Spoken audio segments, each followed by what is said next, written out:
Before there was light, before there was darkness, something screamed in the silence.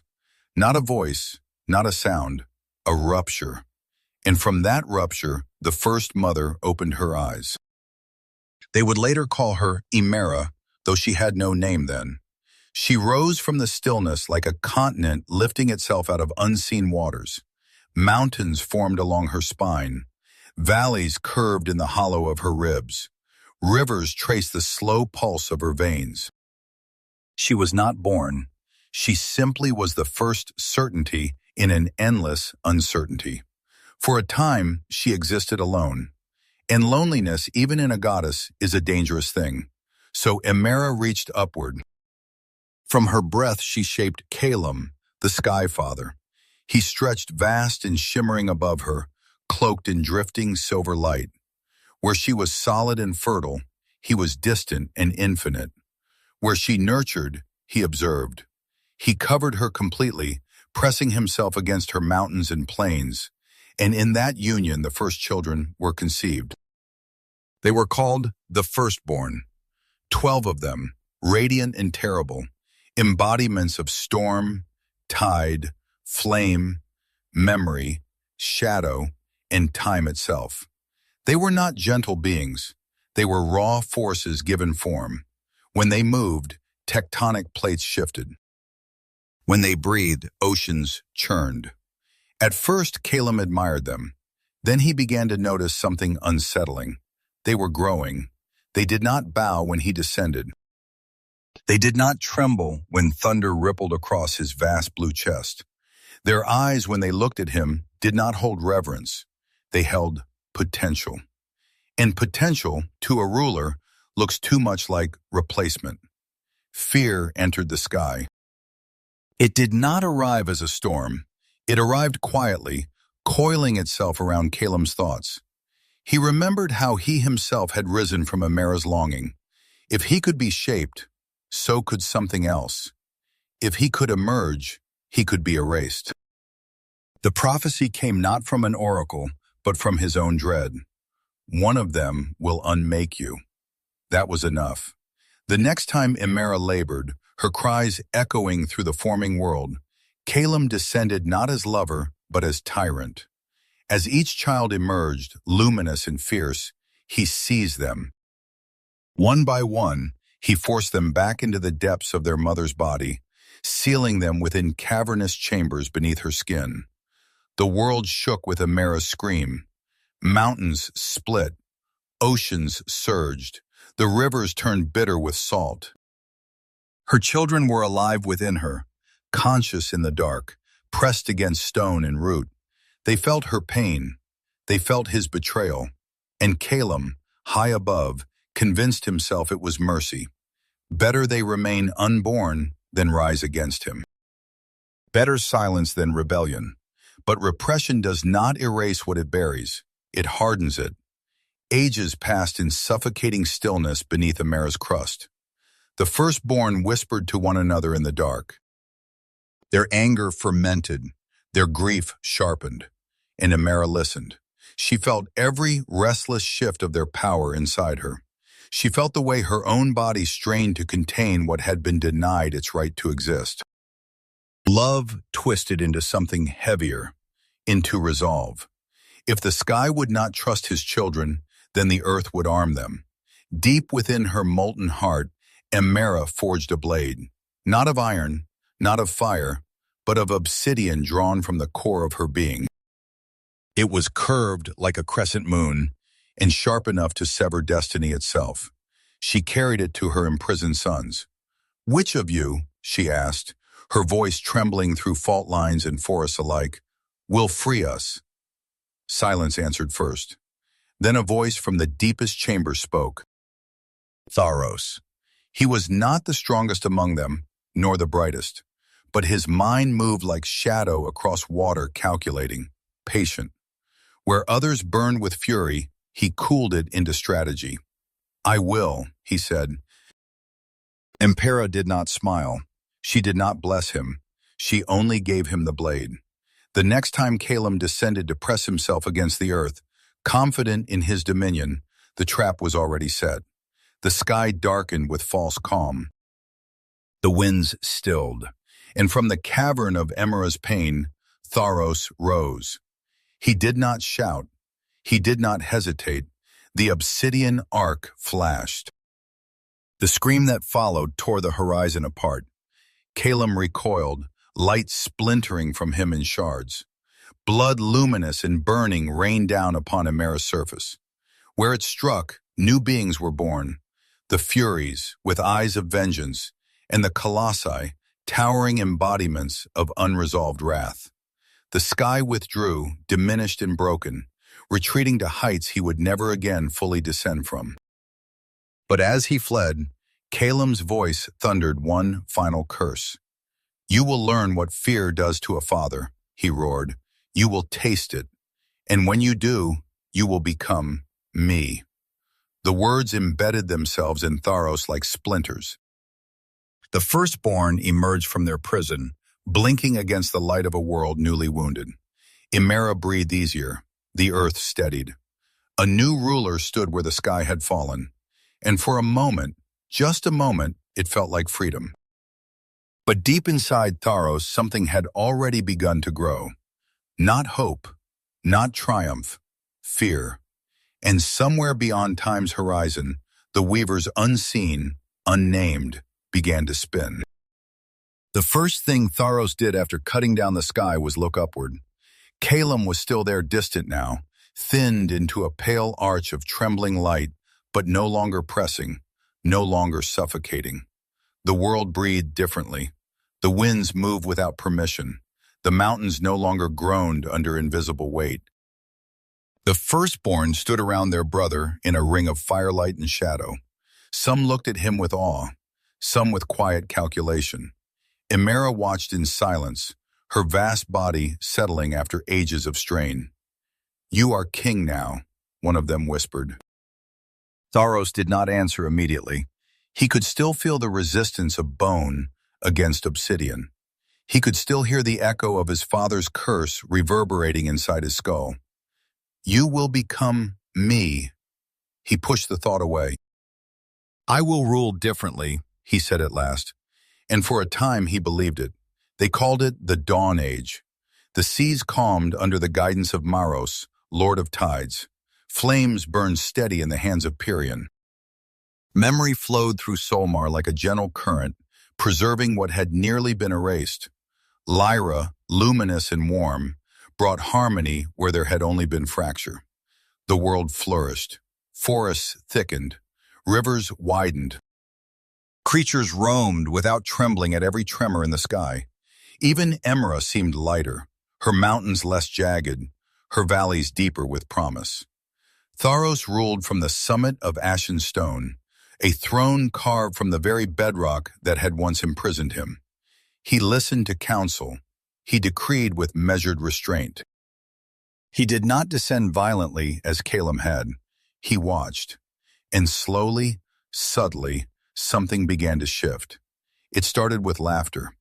The younger beings, the mortals forming from clay and breath, laughed without looking upward. They built fires, they sang, they did not fear the sky as their ancestors had. Then it spread closer. Among the firstborn, glances lingered too long. Whispers folded into silence when Tharos approached. Solmar, ever the quiet observer, asked questions about succession. Pyrrhion experimented with forging tools not commissioned by the throne. And Lyra, whose presence had always soothed him, began to look at him not with admiration, but with scrutiny. "You are distant," she told him one night as starlight shimmered across her shoulders. "You sit above us now the way he did." "I am nothing like him," Tharos replied sharply. Lyra did not argue. She did not need to. The first child was born in the third turning of the Dawn Age, a daughter, soft as new leaves. Her cry carried like wind through open plains. Tharos held her in his arms. She was impossibly small, fragile. Power flickered beneath her skin like embers waiting for air. "She will be brilliant," Lyra whispered. "She will build, not destroy." Tharos felt pride rise within him. Then, Unbidden, he remembered Calem's voice. You will taste it. That night, Tharos did not sleep. He stood alone at the edge of the summit and looked down at the world he had reshaped. He saw not forests, but footholds, not rivers, but paths, not children, but inevitabilities. If he had risen against his father, why would his own blood do differently? It was not cruelty, he told himself. It was prevention.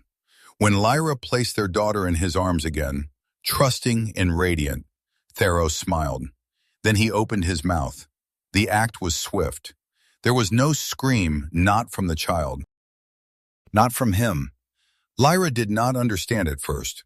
She thought he had cradled her closer. She thought he had embraced fatherhood fully. Until she saw the emptiness in his hands. Until she saw the way his throat worked. No, she breathed. The mountain trembled with her voice. Tharos swallowed. She is safe, he said. Within me. Lyra stepped back as if struck. Safe. That was the word Calem had used when he sealed the firstborn in darkness. The second child came a year later. A son, eyes like storm clouds. Tharos did not hesitate this time. Lyra did not scream. She watched. By the third, her warmth had cooled into something sharp. You fear them, she said quietly. You fear what they might become. I fear what they will do, Tharos corrected. The fourth and fifth followed. Each time, the dawn age dimmed. The firstborn began to withdraw from the summit. Solmar stopped offering counsel. Pyrion's forge burned brighter, angrier. Even Maros's tides grew unpredictable. Emperor felt it too, the pressure building beneath her crust once more. Not from imprisonment this time, but from repetition. History was not repeating, it was cycling. On the night Lyra realized she carried a sixth child, she did not go to Tharos. She went to Amera. I will not let him bury another future, she said, kneeling against stone that pulsed faintly with ancient heartbeat. Emperor did not speak, but the earth shifted. Far below the summit, in caverns once used as prisons, new paths opened. Lyra's tears fell into the cracks. And somewhere deep within Tharos's belly, 5 immortal children grew in darkness, alive, aware, waiting. Above, the king stood alone beneath a sky he had once torn open. He told himself he was protecting the world. He told himself he was preventing war. But every time he closed his eyes, he saw a blade of obsidian flashing upward. And he could not remember whether he had been the hand that held it or the throat it cut. The curse was not a future. It was a mirror, and Tharos had begun to see himself clearly. Lyra did not weep when the pains began. She had learned that grief, when witnessed by Tharos, only hardened him. So she carried her sixth child in silence, her hands pressed against the curve of her stomach, as if she could shield the life within by will alone. The summit of ashen stone loomed above her chambers, cold and watchful. She could feel him there even when he was not present, his fear, coiled like a serpent around the throne he refused to leave for long. This child would not be swallowed.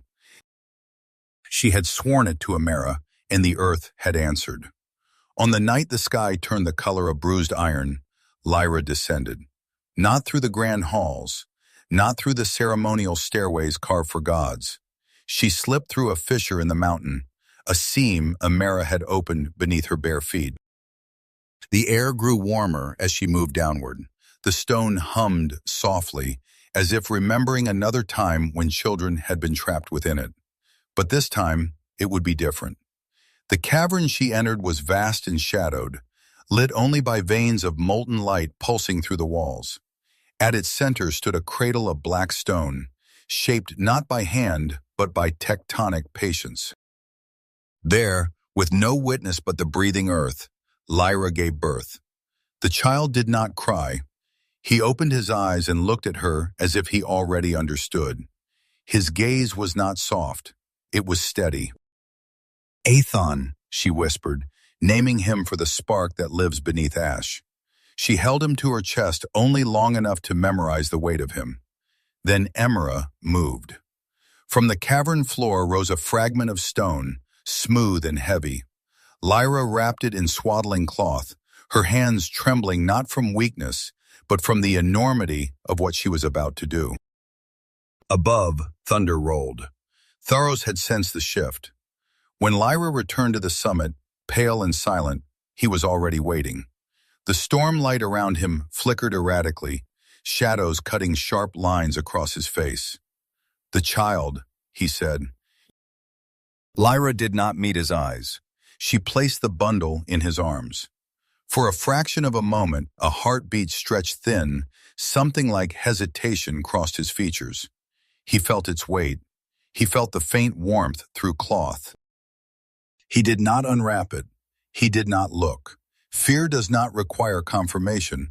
It requires action. Tharos opened his mouth and swallowed. The sound echoed too loudly in the vast chamber. Lyra bowed her head so he would not see the flicker of defiance in her eyes. Below the mountain, Aethon lay cradled in black stone, untouched. He did not cry. He listened. Years passed. Tharos ruled with increasing severity. He tightened control over the firstborn, curtailed Pyrion's forging, restricted Maros's tides, dismissed Solmar's questions with clipped silence. The dawn age dimmed into something more brittle, beautiful still, but strained. Inside him, the 5 devoured children matured. Immortal flesh does not decay. It grows. They were aware within the darkness. They could hear the steady thrum of their father's heartbeat. They could feel his fear, circulating like poison through divine veins. They did not forget. Deep below, Aethon grew differently. The cavern was not a prison, it was a sanctuary. Nymph-like spirits, formed from mineral and root, tended him. They fed him nectar drawn from molten seams. Warriors of Amera's old making, silent, masked, loyal, struck bronze against stone whenever he laughed too loudly, masking the sound from above. He learned early that he was hidden. He learned earlier still why. Lyra visited when she could, slipping through fissures under the guise of prayer. She did not tell him stories of glory. She told him stories of fear. "Your father was once a son who believed he was saving us," she said. "Did he?" Aethon asked. Lyra did not answer directly. "He broke a tyrant," she said instead, "and in doing so, he inherited the tyrant's wound." Aethon touched the cavern wall, feeling the vibration of the world above. "Will I inherit it too?" Lyra closed her eyes. "That," she whispered, "is the question that will shape everything." When Aethon reached full stature, and the growth of gods is swift when destiny presses upon them, Emera spoke to him for the first time. Her voice was not sound. It was tremor. The cavern floor quivered beneath his feet. Images moved through the stone. Tharos lifting a blade. Tharos swallowing children. Tharos standing alone beneath a sky that never fully healed. "You know what must be done," Emera's presence seemed to say. Aethon did. But unlike his father, he did not feel triumph at the thought. He felt weight. Lyra placed a vial in his hand the night before he ascended. A thick, amber liquid swirled within it. "What is it?" he asked. "Not a weapon," she replied. "A release." Above, Tharos stood once more at the edge of the summit, staring into a horizon that no longer comforted him. He felt them growing inside him, now the 5 he had swallowed. Their presence pressed against his ribs like a rising tide. The curse was ripening. When Aethon stepped into the throne chamber, no storm heralded him. No trumpet of war announced his arrival. He simply walked forward. Tharos turned. For a long moment, father and son regarded one another in silence. "You look like me," Tharos said. Aethon did not deny it. "I am what you feared," he replied quietly. The air tightened. Lightning crackled along the throne's edges. "I did what I had to," Tharos snapped. "You would have done the same." "Perhaps," Aethon said. He offered the vial. "Drink. Tharos laughed, once sharp, disbelieving. But he saw something in his son's eyes that unsettled him. Not hatred, not ambition, understanding. That frightened him more than rebellion ever could. Still, pride is stronger than caution. He drank. The effect was immediate. Tharos staggered. His body convulsed as the 5 immortal forms within him surged upward. The first erupted from his mouth in a blaze of stormlight, then another, and another. One by one, the swallowed children emerged, not infants, but fully formed gods, eyes burning with memory. The stone bundle came last. It shattered against the floor. Tharos collapsed to his knees. The throne room shook. The cycle had reached its breaking point. But whether it would break or begin again had yet to be decided. The throne room did not shatter. It held. Ashen pillars groaned. Lightning fractured across the vaulted ceiling. The obsidian throne split down its spine like a spine under too much weight. But the mountain did not fall. It watched. 5 gods stood where moments before there had been only a king. They were no longer children. They were not even young. They had grown in darkness, shaped by pulse and echo and the steady drum of their father's fear. Their forms carried the memory of confinement, lean, luminous, edged with something sharp. Stormlight still crackled faintly along their skin. Tharos knelt before them, hands braced against stone, breath ragged. The curse he had swallowed had become flesh. Aethon stood apart, not in triumph, not in shame. He had known this would not be simple. Release is rarely gentle. The eldest of the 5 stepped forward. Her name had once been Cerelis. Her eyes were silver blue, like lightning trapped beneath ice. "You kept us alive," she said, her voice not loud but resonant. "And you kept us caged." Tharos lifted his head. "I kept you safe." Another, broad-shouldered, storm-veined, laughed without mirth. "Safe," he repeated, "in your stomach." Lyra stood near the chamber's edge, unmoving. She did not rush to Aethon. She did not approach the others. This was not a moment to soften. It was a moment to see. Tharos rose slowly to his feet. The storm around him did not answer as quickly as it once had. It flickered, uncertain.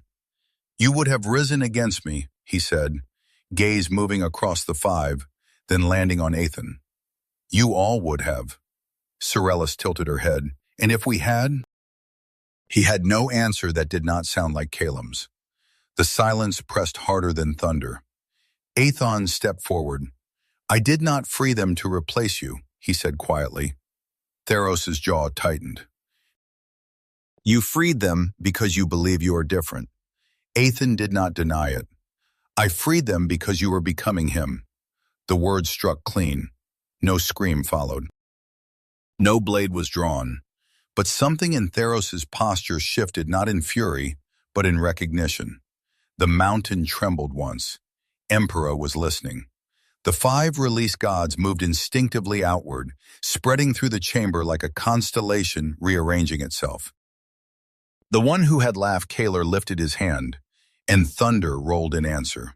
The air bent toward him eagerly, as if recognizing a familiar master. Cerelis's fingers brushed the cracked throne, and frost crept along its edges, sealing fractures without mending them fully. A third, softer-featured, eyes bright as dawn, turned toward Lyra. "Mother." Lyra did not embrace him. She met his gaze steadily. "You are free," she said. The word trembled in the air like something newly born. Freedom is not the same as forgiveness.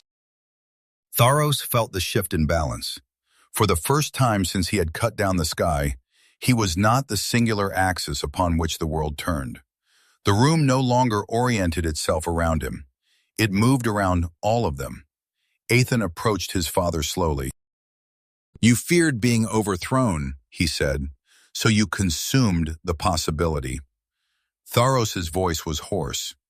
"You would not understand what it is to hold the sky's bones in your hands." Aethan's eyes flickered not with arrogance, but with something colder. "You're right," he said. "I was not born under a tyrant." He gestured toward the five. "I was born under you." The distinction settled heavily. Outside winds gathered. The firstborn felt it the rupture of equilibrium. Pyrion's forge flared white-hot. Maros's tides surged unexpectedly. Solmar closed his eyes and whispered, "The cycle fractures." Lyra stepped forward at last. "This ends here," she said, voice steady but not loud. All eyes turned to her. She did not look at Tharos. She looked at the children he had swallowed. "You were shaped by darkness," she said. "Do not let it define you." Kaeler's stormlight dimmed slightly. Sorellus's frost receded from the throne. Tharos inhaled slowly. "You think I wanted this?" he asked. Aethon met his gaze. "No," he said. "I think you believed it was necessary." The difference mattered. For a long moment, father and son stood suspended between repetition and rupture. Then Kaeler stepped forward, lightning dancing along his fingers. "What now?" he demanded. "Do we kneel? Do we rule? Do we tear it down and begin again?" Aethan did not answer immediately. He looked at the cracked throne. He looked at his father. He looked at the siblings who had grown inside a prison of flesh. Then he spoke. "No more swallowing futures." The words were simple. They did not glow, they did not echo, but Emera answered. The floor trembled, not in warning, in acknowledgement. The obsidian throne split completely, collapsing into jagged shards that scattered across the chamber. Tharos did not move to stop it. He watched his seat of singular power crumble. Stormlight flickered around him once more, then faded. He was still vast, still divine. But no longer solitary. Aethon turned to the five. "We build differently," he said, "or we do not build at all." Sorellus's gaze sharpened. "And if he resists?" Aethon did not look away from his father. "Then we confront him. Not devour, not bury. Confront." The cycle hesitated. Tharos closed his eyes. In the darkness behind them, he did not see Kalem's blade. He saw 5 faces emerging from his own shadow. And he realized the curse had not been that he would become his father. The curse had been the fear that he might. He exhaled. The storm quieted.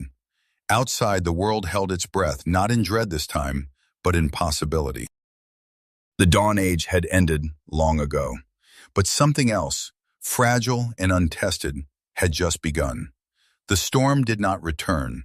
That, more than anything, unsettled the world. For centuries, when Tharos's temper flared, lightning followed. When his will tightened, wind bowed. The sky had been an extension of his pulse. Now the heavens were still, not empty, watching. The summit of ashen stone no longer held a throne. The obsidian fragments lay scattered across the chamber floor like the bones of a fallen beast. No one moved to rebuild it. The 5 released gods remained near the chamber's edges, wary not of attack, but of inheritance. Kaelor stood closest to the open arch that faced the horizon, stormlight coiling faintly along his arms, as if unsure whether it had permission to exist. Sorellus leaned against a cracked pillar, frost whispering in delicate patterns beneath her touch. The others, Aurelian, soft-eyed but resolute, Nyxara, quiet and sharp as midnight, and Damaris, whose presence pulsed like low thunder beneath the earth, held their distance from one another. They had grown in confinement. Freedom felt vast. Tharos remained at the center, not kneeling, not ruling, simply standing. Aethon approached him slowly. "You could leave," Aethon said. Tharos's gaze flicked toward him. "And become what?" Aethon did not answer immediately. For the first time, he seemed uncertain. Empera tremored softly beneath them. The mountain had no preference for kings. It had endured them all. Lyra stepped forward into the space where the throne once stood. "The question is not what you become," she said to Tharos. "It is whether you remain." The words struck deeper than accusation.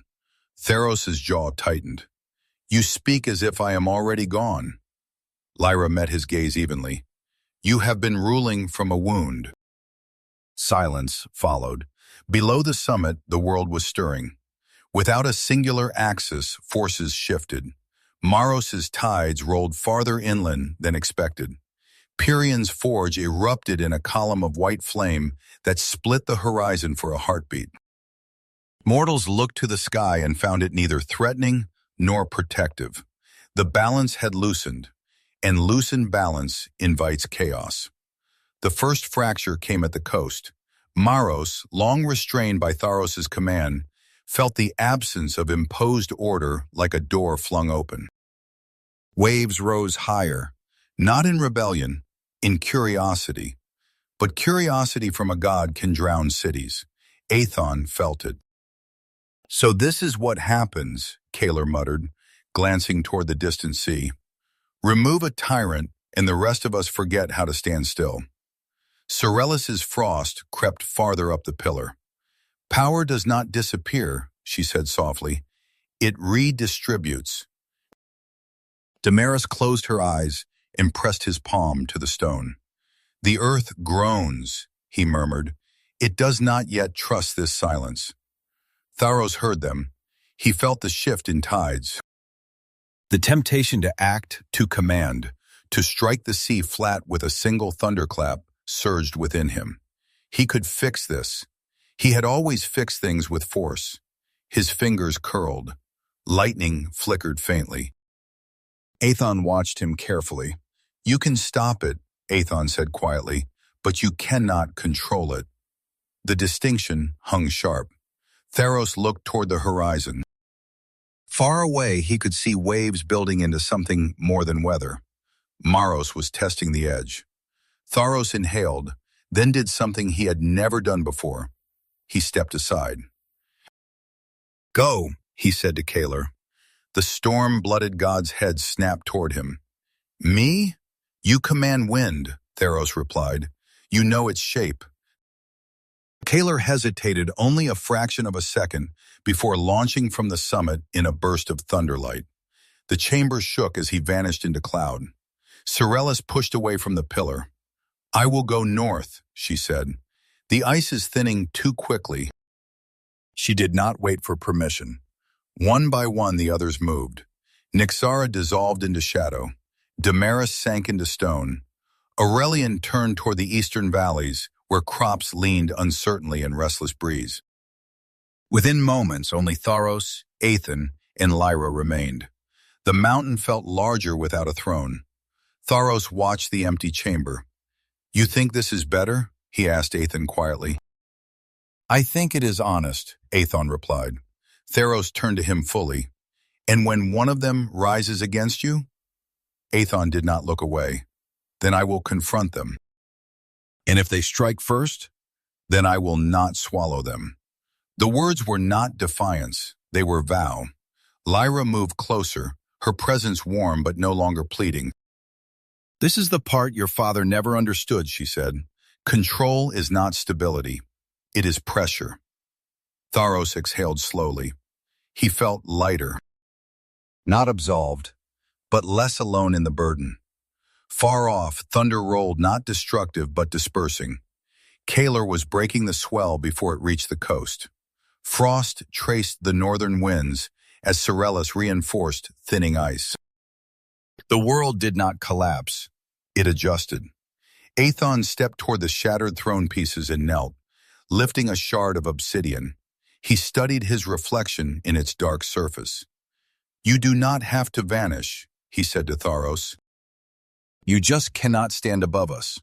The distinction cut deeper than any blade. Tharos approached slowly. For a heartbeat, father and son were reflected together in the fractured obsidian, not as ruler and usurper, but as two figures caught in the same long shadow. "I do not know how to be anything else," Tharos admitted. Aethon set the shard down. "Then learn." Below them, mortals felt the change without understanding its shape. The sky no longer pressed, the sea no longer threatened. But neither did it promise protection. The age of singular rule had ended. What replaced it was fragile, uncertain, shared.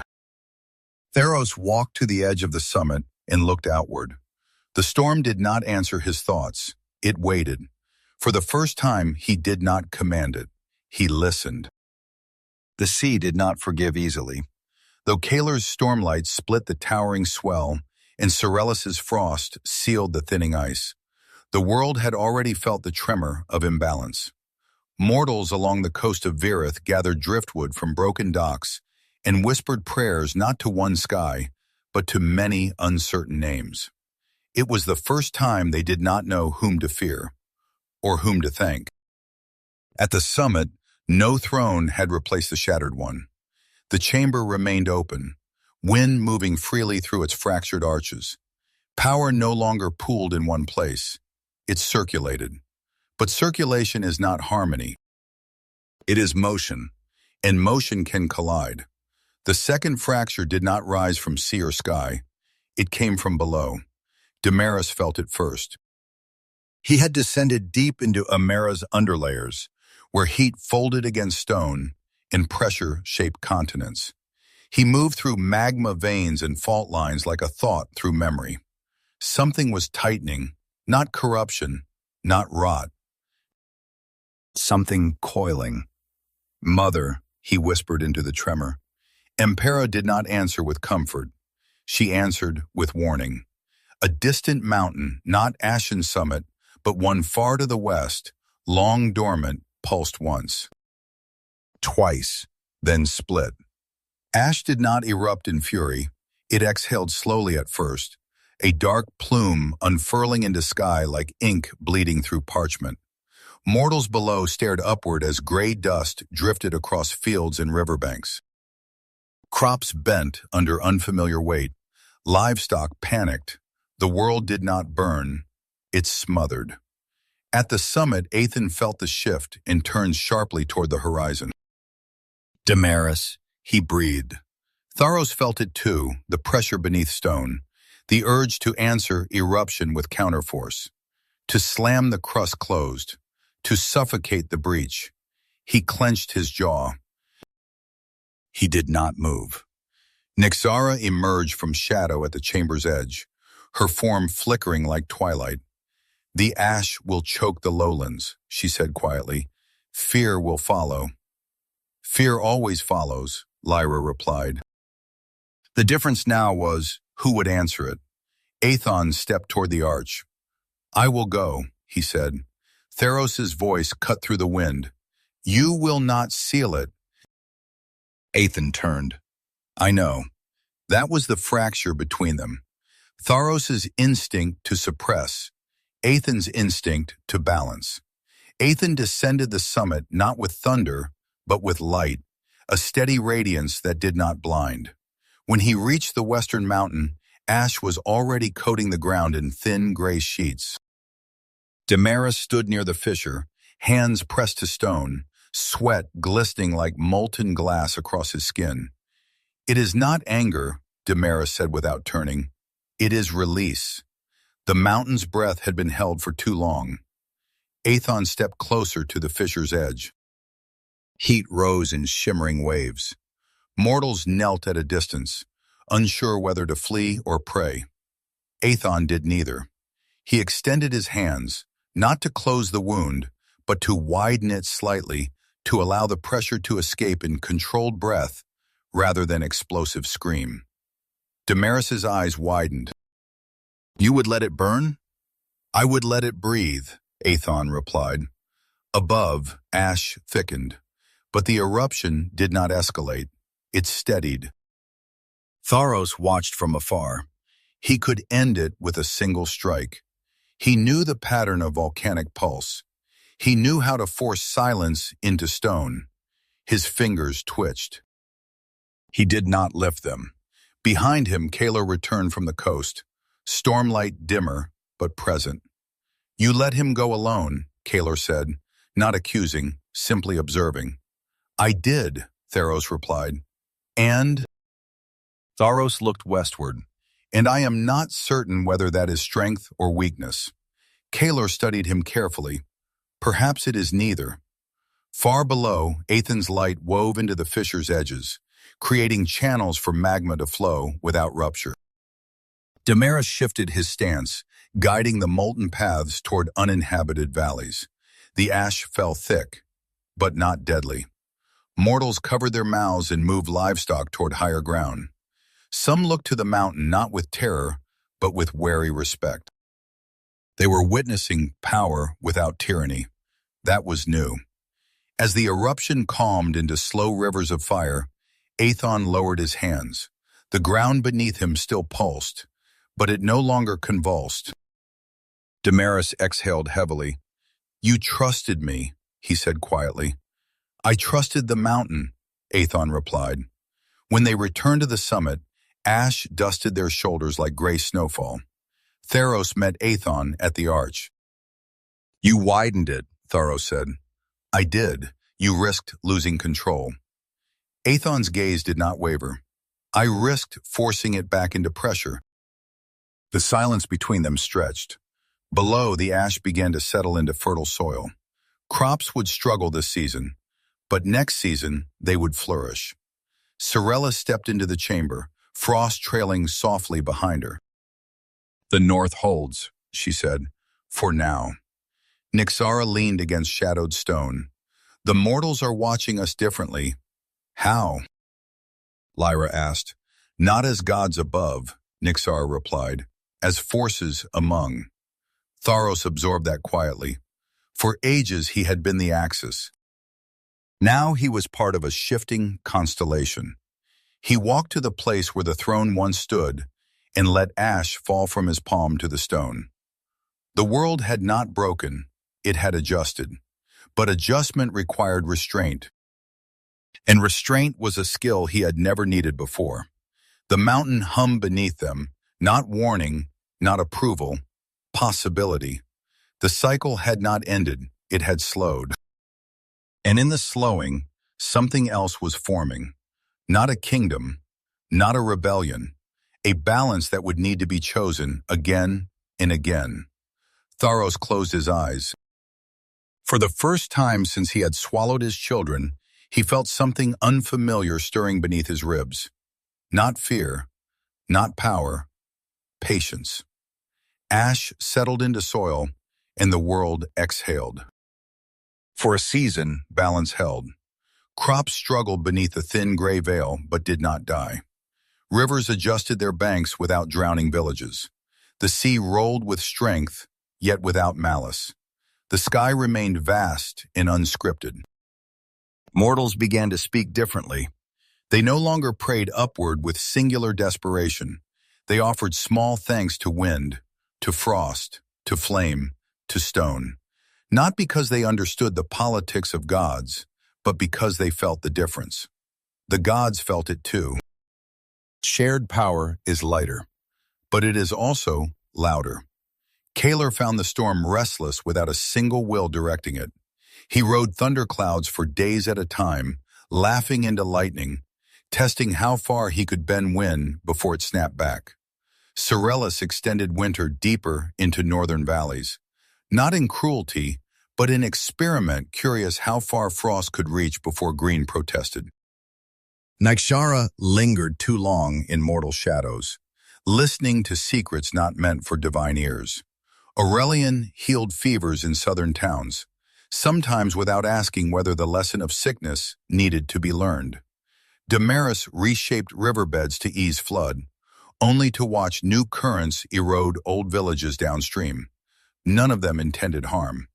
But intention is not equilibrium. At the summit, Aethon watched reports ripple through stone and air. He did not command, he convened. One by one they returned to Ashenstone, not summoned by decree, but drawn by consequence. The chamber was still without throne. Wind passed through freely. Kaelor arrived first, trailing stormlight like a cloak. You wish to speak, he asked half smiling. Sorellus followed, frost crackling faintly along the edges of her silhouette. Nyxara emerged from shadow near the broken arch.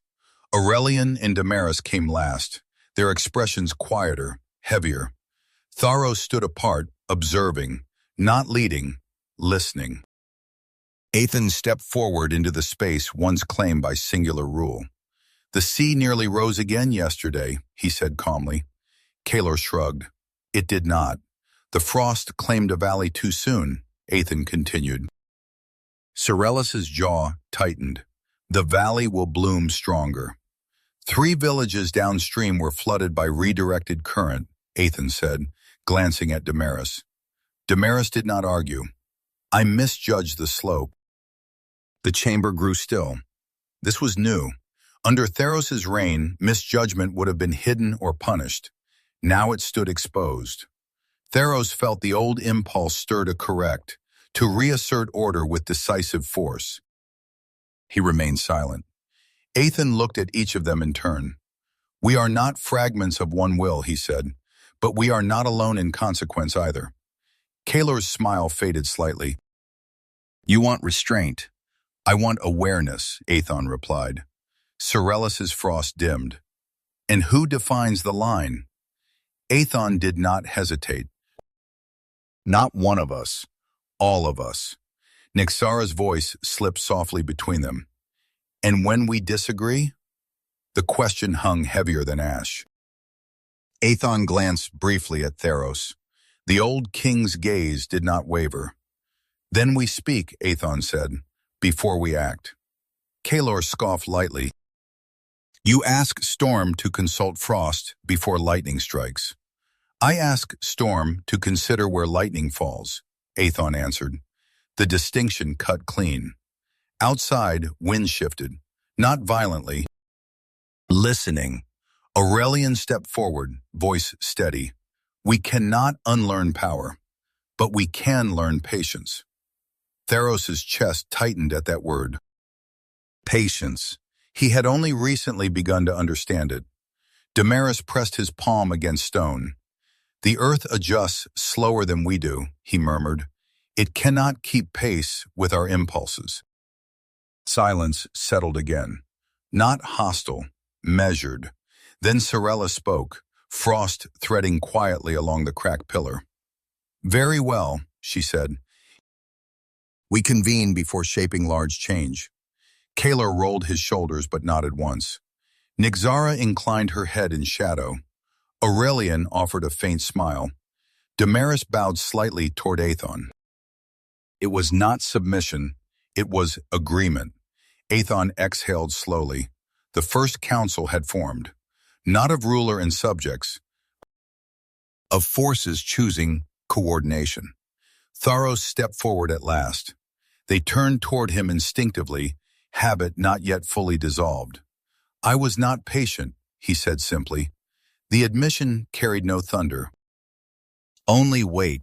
I mistook speed for strength," he continued, "and control for stability." Kaelor's stormlight dimmed slightly. Sorellus's frost stilled. Tharos looked at Aethon. "You choose slower." Aethon met his father's gaze. "I choose listening." A faint tremor passed through Amara beneath them, not warning, not rebuke. Recognition. Shared governance is fragile. It requires constant recalibration. But the first fracture had not become catastrophe. It had become conversation. Outside the summit, mortals began planting seeds into ash-enriched soil.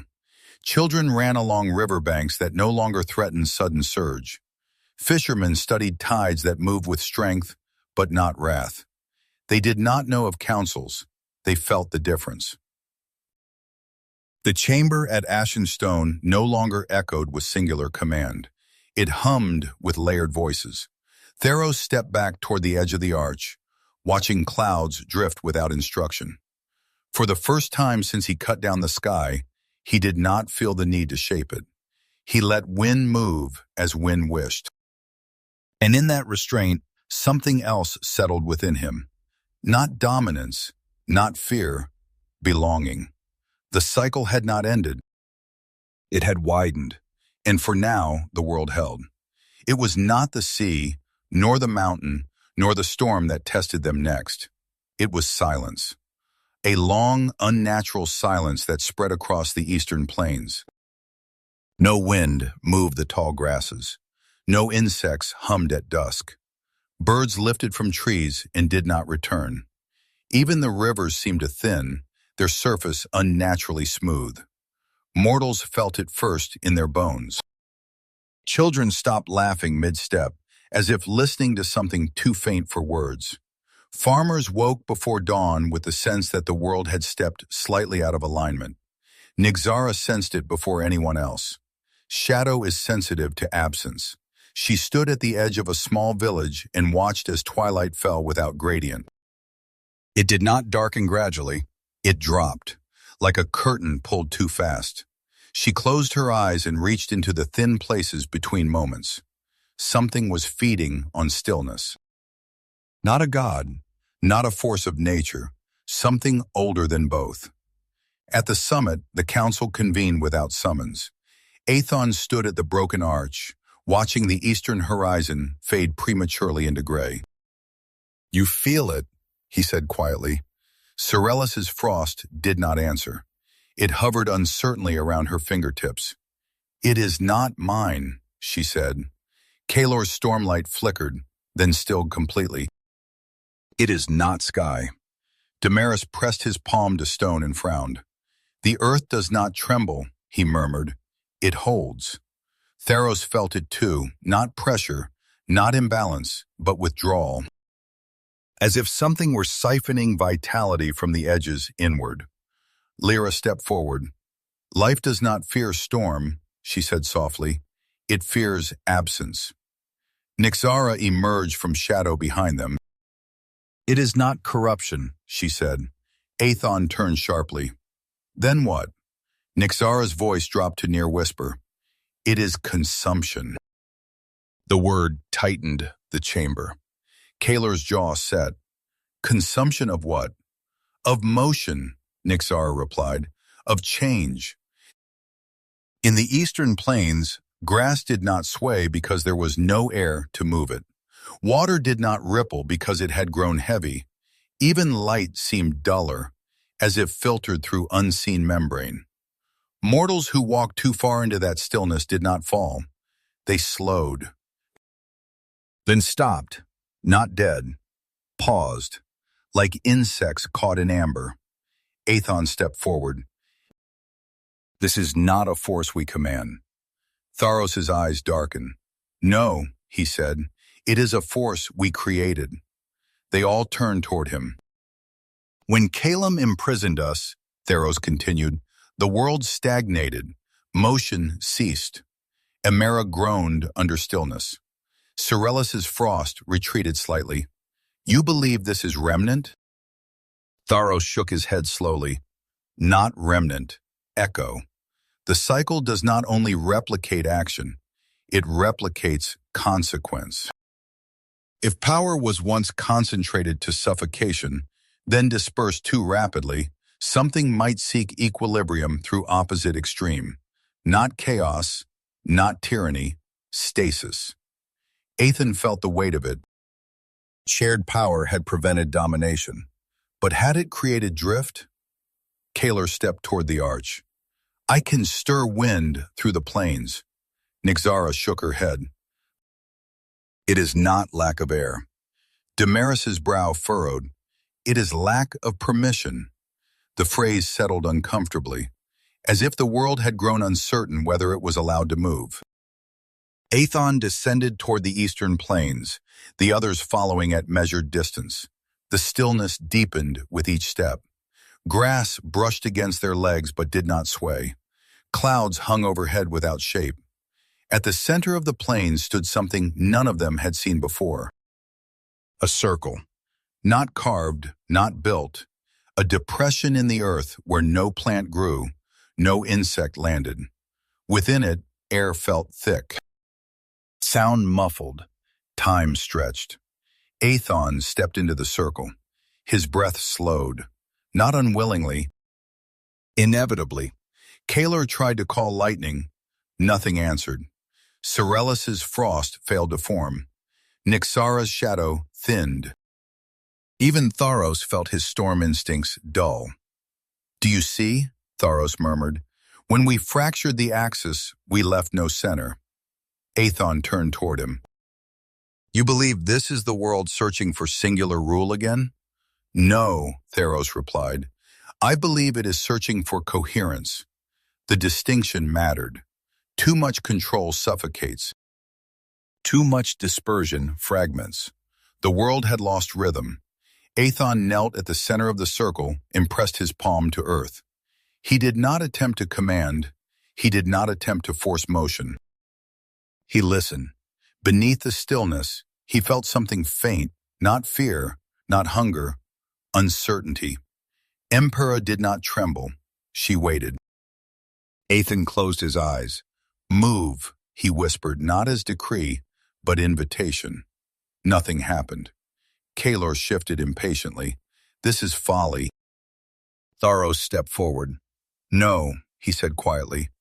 "It is unfamiliar." He knelt beside Aethon. For a moment, father and son rested their palms against the same silent ground. Tharos did not summon storm. He released it. A faint current stirred not lightning, not thunder, just pressure easing. Sorellus exhaled slowly, allowing frost to melt rather than form. Damaris relaxed his stance, ceasing to brace against tremor. Nyxara withdrew shadow, letting light fall unfiltered. Kalor let wind exist without direction. Together they did not impose motion. They removed obstruction. The circle shivered, not violently, subtly. Grass at its edge trembled, then swayed. A breeze passed through, faint but present. The depression did not vanish, but it softened. Mortals caught at its perimeter blinked and stumbled forward, as if waking from half-sleep. Aethon opened his eyes. The stillness was not enemy. It was imbalance seeking anchor. Tharos rose slowly. "You cannot abolish center," he said quietly. "You can only share it." Aethon nodded. The lesson settled heavier than ash. Power must coordinate, but it must also converge, not into a throne, into purpose. The plains breathed again. Not perfectly, but enough. As they returned to the summit, wind followed them naturally, neither commanded nor absent. The cycle had not broken, it had warned. And for the first time, the council understood that balance was not passive. It was active alignment. Chosen. Again and again. The warning did not fade with the wind. Though the eastern plains breathed again and motion returned to grass and river, something subtle had shifted beneath the surface of the world. The gods felt it not as pressure, but as watching. Not the gaze of mortals. Something older, something patient. At the summit, the council gathered without ceremony. No throne marked the center, but instinct still arranged them in a loose circle, each force hovering near the edge of habit. Aethon stood where the broken stone had once anchored singular rule. "We removed the obstruction," he said quietly, but we did not answer the question. Sorellus's frost traced a faint spiral along the floor. What question? Why the world sought stillness, Aethon replied. Damaris pressed his palm to the stone beneath his feet. The earth does not desire stasis, he murmured. It desires continuity. Kalor leaned against the arch, stormlight subdued. Then something interferes with that continuity. Nyxara's voice drifted softly between them. Or something remembers when continuity was severed. Tharos's jaw tightened almost imperceptibly. Memory. The word lingered in the chamber like a returning echo. Long ago, when Calum had imprisoned the firstborn within stone and sky, motion had halted. Not entirely, but enough that Emera had groaned under unnatural tension. Then Tharos had severed that tension violently. The cycle had swung from suffocation to fracture. Now the world hesitated between. Lyra stepped forward, her gaze steady. You believe the world carries trauma, she said, not to Aethon, to Tharos. He did not deny it. Power leaves residue, he replied.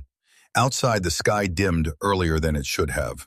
Not dark, simply muted, as if colors had been softened by unseen hand. Mortals in distant valleys began carving symbols into doorframes, not in worship, but in uncertainty. They did not know which god to call when no single force dominated. Faith diffused as power had. Uncertainty followed. Aurelian felt it in the southern towns. Healing no longer came with clear gratitude. Mortals thanked wind one day, frost the next, light on the third. Their belief fragmented. Belief shapes reality more than mortals realize. At the summit, Aethon paced slowly across the cracked floor. When we broke the throne, we broke certainty, he said. Kalar snorted lightly. You sound as if you regret it. I do not regret the end of tyranny, Aethon replied. I question whether we built anything strong enough to replace it. The air tightened. Tharos watched his son carefully. This was the fracture he had anticipated. Not rebellion, doubt. Sorellis lifted her chin. We are not meant to be worshipped as singular authority. No, Aethon agreed, but mortals require structure. They build by pattern. Damaris nodded faintly. The earth builds by pattern too. Nyxara stepped toward the broken arch and stared into the fading horizon. There is something else, she said quietly. They turned toward her. In the shadows between moments, I feel absence again, she continued. Not stasis. Withdrawal. Tharos stepped closer. From where? Nyxara closed her eyes briefly. From beyond us. The words settled heavier than thunder. There were forces older than gods, forces not bound to Amera. Calem had been vast, but not infinite. What if the silence in the plains had not been consequence alone? What if something had tasted the fracture and leaned closer? Aethon felt it then, faint, distant, a thinning in the weave of sky at the farthest edge of perception. Not a tear, a seam. Kalar sensed it seconds later, stormlight flickering faintly. The clouds feel thinner, he murmured. Sorellis's frost withdrew entirely. Damaris's hand pressed harder into stone. Emperor tremored once, this time not in warning. In recognition. Tharos's expression hardened. When I cut down Calem, he said slowly, I split more than rule. Aethon's gaze sharpened. You split boundary. The realization spread through them like cold. The sky was not only atmosphere, it had been shield, structure, container. By severing singular control, Tharos had freed motion. But he may also have weakened containment. The seam in the far sky shimmered, faintly visible only to divine sight. Beyond it was not darkness, not void. Something else, something vast and indifferent. Kalar's stormlight surged instinctively. Shall I seal it? Tharos's voice cut through. No. All eyes turned toward him. You will not strike blindly at what you do not understand. The restraint was not easy. It was learned. Aethon stepped beside his father. Then we observe. Sorellis's frost returned cautiously, tracing the air near the seam from afar. Nyxara extended shadow tendrils carefully toward the thinning sky. Damaris rooted himself deeper into Imera's crust, anchoring stability. Aurelian's light expanded gently, illuminating edges without flaring. They did not attack. They did not retreat. They held alignment. The seam did not widen. But it did not close. Something beyond pressed faintly against it, not malicious, curious. The world felt it too. Birds altered migration subtly. Tides shifted by a hair's breadth. Mortals dreamed of endless sky beyond sky. At the summit, Tharos exhaled slowly. This is the cost, he said quietly. Not of ending tyranny, of altering foundation. Aethon met his gaze. Then we build new foundation. Tharos nodded once. Together, the seam shimmered again, as if testing resistance. The council did not fracture. They adjusted formation instinctively, aligning forces in subtle overlap, storm reinforcing frost, earth anchoring shadow, light threading through all. The sky did not tear. The seam remained, watching. And now, so were they. The cycle had not merely been internal. It extended beyond. Balance was no longer only about governance. It was about containment. And for the first time, the gods understood that their story did not end with themselves. It had only just begun to widen. The seam did not widen. It learned. For days, perhaps weeks, though time felt unreliable beneath its quiet pressure, the thinning in the sky hovered at the farthest edge of divine perception. Mortals could not see it, but they dreamed differently. Children described light behind light. Fishermen swore the horizon bent farther than it should. Scholars in distant stone halls began sketching diagrams of concentric skies without knowing why. The world sensed an exterior. And when a world senses exterior, it begins to question interior. At the summit, the council no longer gathered only in reaction. They remained assembled, alignment sustained like a cord held carefully in the air. Kalar's storms circled the seam without striking. Sorellus cooled its edges to prevent warping. Damaris anchored tectonic lines to stabilize Imera's crust. Nyxara wove shadow into the thinning boundary, searching for pattern. Aurelian threaded soft radiance through them all.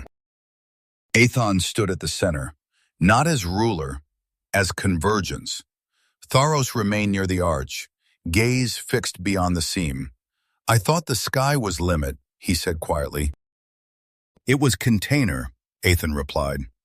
Tharos did not flinch at the distinction. He had broken container. Now they felt what pressed against it. On the third night of sustained alignment, the seam pulsed. Not violently, in rhythm, like breath. The pulse did not belong to storm, nor frost, nor stone. It belonged to something vast and distant. Nyxara recoiled first. It is aware, she whispered. Kalor's lightning arced instinctively. Tharos lifted a hand sharply. Hold. The pulse came again, closer this time, not widening the seam, but clarifying it. Within its faint shimmer, shapes flickered. Not bodies, not faces, possibilities. Worlds folded inside worlds, skies layered beyond comprehension. Aethon felt it not as threat, but as scale. We are not alone, he murmured. The statement did not diminish them, it reframed them. Sorellus's frost tightened around the seam's perimeter. It does not seek to enter, she said slowly. It seeks to observe, Nyxara corrected. Tharos's jaw tightened. So it studies fracture. The word lingered. Fracture invites examination. Examination invites interference. Damaris pressed deeper into stone.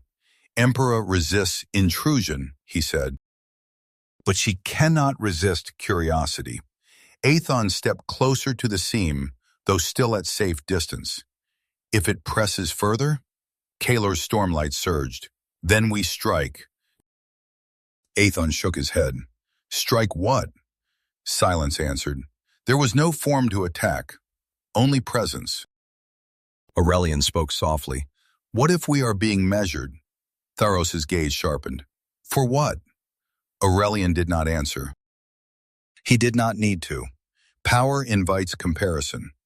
If beyond their sky existed other forces, other structures, then fracture here might signal vulnerability.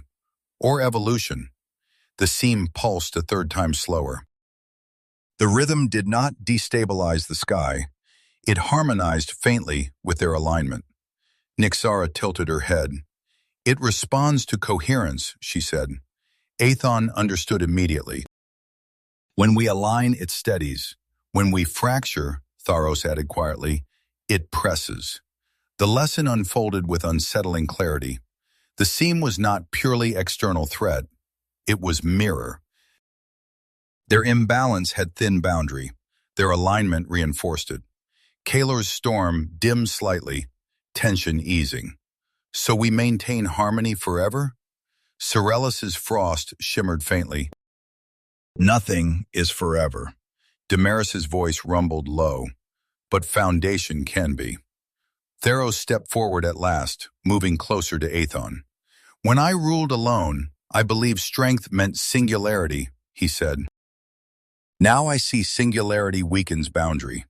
Aethon met his father's gaze. And dispersion without convergence weakens it too.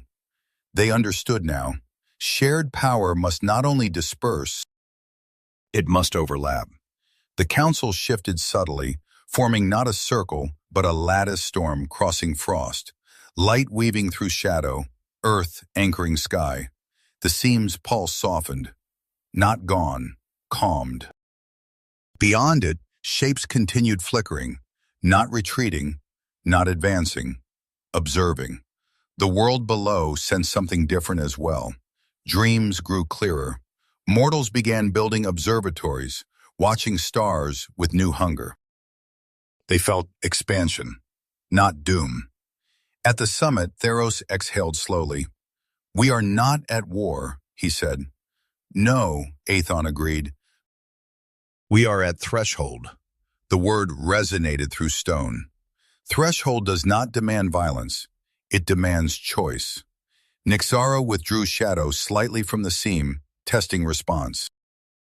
The pulse did not intensify. Kaelor reduced storm pressure.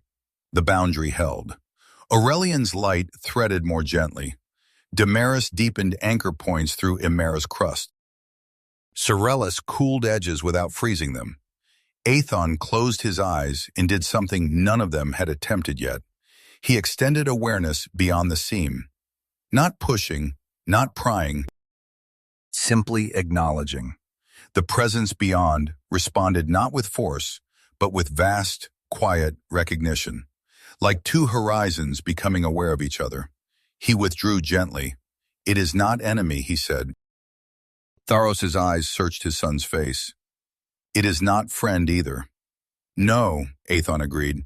It is scale. The realization settled through them. Their story was no longer solely internal cycle of father and son, tyranny and balance. It was part of larger architecture. If they fractured again, the seam would widen. If they aligned, the boundary would strengthen. The council held formation as night deepened. The seam shimmered faintly, then stilled into near invisibility. Not closed, integrated, for now. Tharos looked at Aethon. You have led without ruling. Aethon shook his head. We have aligned. The difference mattered. Far below, mortals slept beneath stars that felt slightly farther away. The sky did not press. It did not threaten. It expanded. And for the first time since Calem fell, the gods understood that balance was not merely survival. It was preparation. The threshold waited, and they would meet it together. The seam did not vanish. It settled into the architecture of the sky like a scar that no longer bled. For a time, that was enough. The council maintained alignment not through rigid formation, but through practice. Storm overlapped frost. Shadow threaded through light. Earth anchored wind without suffocating it. They learned the rhythm of convergence, when to expand, when to meet at center. Mortals below began to feel something unfamiliar, stability without oppression. The seasons turned. Crops flourished in ashen-rich soil. Rivers followed new beds without drowning towns. Children born under the widened sky did not grow up fearing it. And yet, the seam pulsed one night in a way it had not before. Not outward, inward. Tharos felt it first. A faint pull beneath his ribs, not fear, not power, memory. He staggered half a step, hand pressing against his chest. Aethon turned immediately. "What is it?" Tharos did not answer at once. He closed his eyes. Within him, long quiet since the children's release, something stirred. Not living flesh. Echo. The five he had swallowed once carried fragments of his storm within them. Though freed, resonance remained. The seam pulsed again, and each of the five felt it simultaneously. Kalor's storm flared without command. Sorellis's frost sharpened along her spine. Damaris felt tectonic tension ripple faintly through Amara. Nyxara's shadows thinned. Aurelian's light flickered. It was not attack. It was synchronization. The presence beyond the seam had found their frequency. Aethon felt it as a cord vibrating through bone. "It is mapping us," he whispered. Tharos's eyes opened sharply. Not mapping, matching. The distinction chilled the air.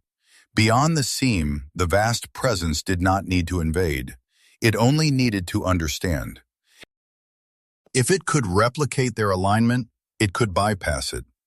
Kalor clenched his fists, lightning arcing violently. "Then we break formation," he said. "Make ourselves unreadable." Sorella shook her head. Fracture widens boundary. Damaris's voice rumbled low.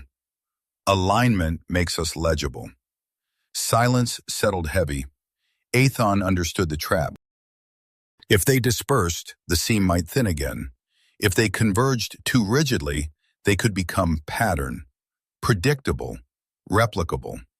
Tharos stepped forward, something resolute settling into his posture.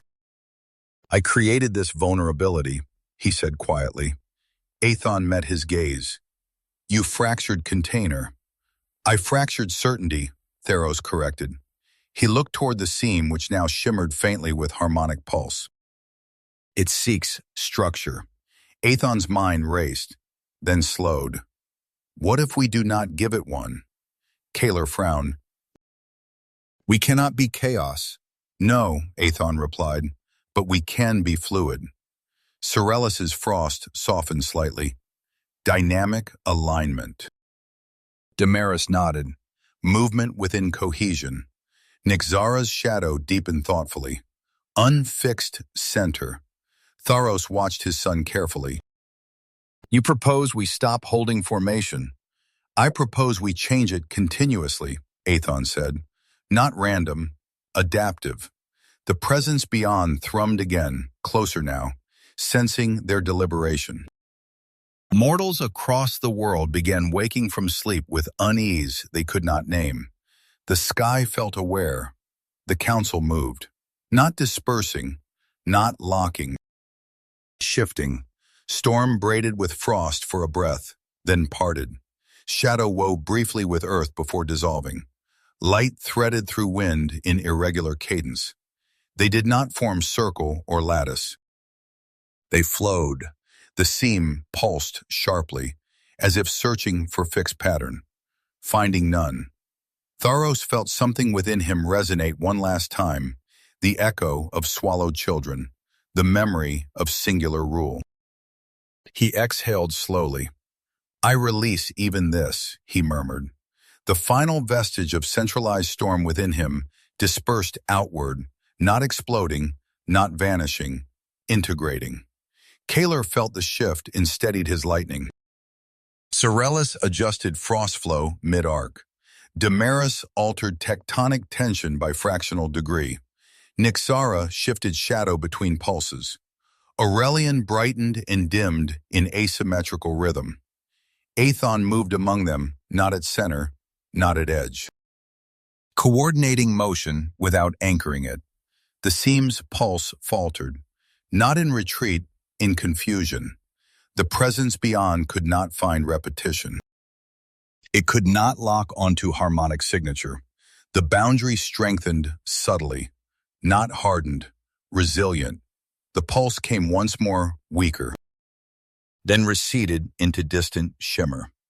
Not gone, watching, but no longer synchronized. The sky steadied. Wind moved naturally. Mortals below exhaled without knowing why. At the summit, the council slowed their adaptive flow, returning to looser alignment. Tharos looked toward Aethon. You did not confront it. Aethon's gaze remained on the seam. No, he said quietly. We evolved around it. Sorellus allowed frost to settle gently along the broken stone. It will return. Perhaps, Nyxara said, but not to same world. Damaris pressed his palm to earth once more. Emperor rests easier. Kalor rolled his shoulders, storm subdued but alive. We are no longer singular note. Aurelian smiled faintly. We are chord. Tharos stood very still. For the first time since he cut down Calum, he did not feel like axis, nor threat, nor burden. He felt part of motion. The seam shimmered faintly in distant sky. A scar, a threshold, a reminder. The cycle had not ended in repetition. It had bent. And bending, this time, had not broken the world. It had strengthened it. Yet the horizon remained wide. And beyond it, endless sky still watched. The seam remained, not jagged, not threatening, a faint silver arc woven into the architecture of the sky, visible only when one knew how to look. Mortals called it nothing. They did not see it directly. They felt its presence as a subtle expansion of possibility, as if the horizon had learned to breathe deeper. The gods no longer stood in rigid council at Ashen's summit. They moved. Not aimlessly, but in living rhythm. Storm crossed ocean without overwhelming it. Frost shaped winter without choking spring. Shadow cooled noon without swallowing light. Earth shifted without shattering. Light healed without blinding. And at the center of none and all of it, Aethon did not rule. He coordinated. Tharos did not vanish. He changed. There were days when he walked alone along the high ridges of the summit, wind threading through his hair without command. He no longer reached instinctively to shape it. He let it speak first. Sometimes it said nothing. Sometimes it carried whispers of distant thunder. He listened. The 5 once swallowed gods had found their own contours. Kalor rode storms not as weapon, but as language. Sorellus sculpted frost into patterns that strengthened rather than conquered. Damaris listened to tectonic murmurs and guided pressure into fertile valleys. Nyxara taught mortals the power of rest within shadow. Aurelian illuminated without demanding devotion. Lyra watched them all, not as queen, as witness. The world no longer bent around singular will. It flexed around shared intention. And still, the seam shimmered faintly on certain nights, not as warning, as reminder. One evening, under a sky the color of deep indigo, Aethon and Tharos stood side by side at the edge of the summit. Below, distant villages flickered with small fires. Rivers reflected starlight in quiet ribbons. The air carried neither tension nor complacency. You feared becoming him, Aethon said softly. Tharos did not look away from the horizon.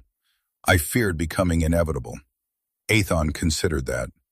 And now? Tharos exhaled slowly. Now I fear stagnation. Aethon smiled faintly. Then we will keep moving. The word we hung comfortably between them, not as burden, as choice. Far beyond the seam, something vast continued its quiet observation. It had tested fracture. It had tested pattern. Now it watched adaptability. The gods had not sealed themselves from the greater architecture. They had learned to flex within it. That lesson would matter, because the world was not finished growing. In the eastern plains, children born after the stillness began asking new questions. They sketched constellations never charted before. They dreamed of traveling beyond sea, beyond mountain. In the north, frost and flame coexisted in deliberate balance. In the south, rivers carried ashen-rich soil into fields that yielded crops unlike any before. Mortals no longer knelt in singular desperation. They built, they explored, they argued, they chose. Power above had shifted from dominance to dialogue. And that shift echoed below. One night, as stars brightened across the expanded sky, the seam shimmered more clearly than it had in weeks.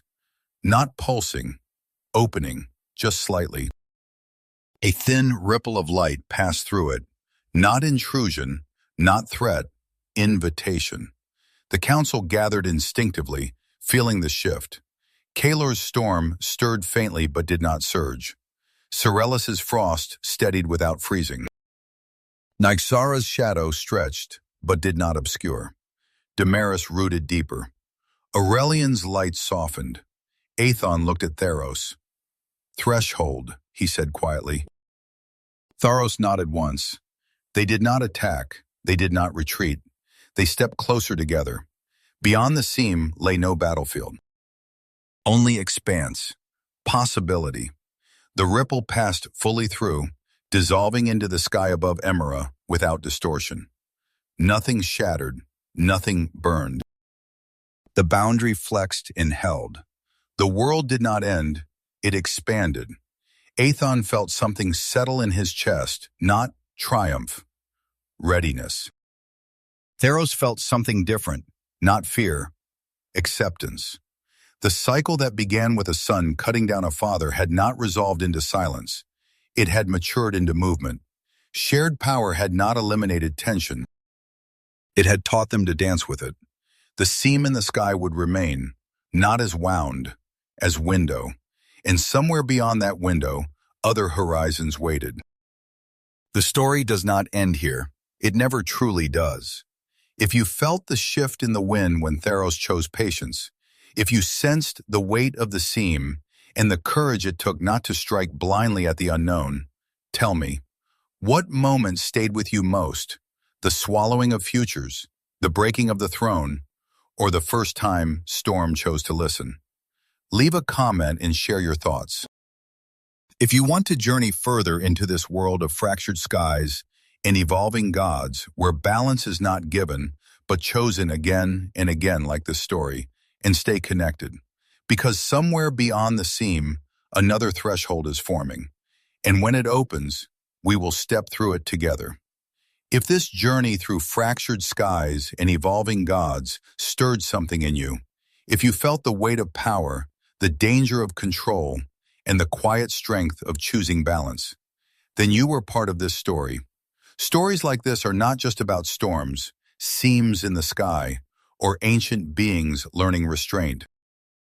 They are about cycles we recognize in our own world, fear repeating itself, power shifting hands, and the courage it takes to change the pattern instead of continuing it. If a particular moment stayed with you, the breaking of the throne, the release of the swallowed children, the first time Tharos chose to listen instead of command, tell me in the comments. I'd love to know what resonated most with you. If you want more cinematic fantasy like this, epic worlds, layered mythology, and characters who evolve instead of conquer, make sure to like this story and subscribe so you don't miss the next one. Because beyond every seam in the sky, another story is waiting. And next time, we may step through it together.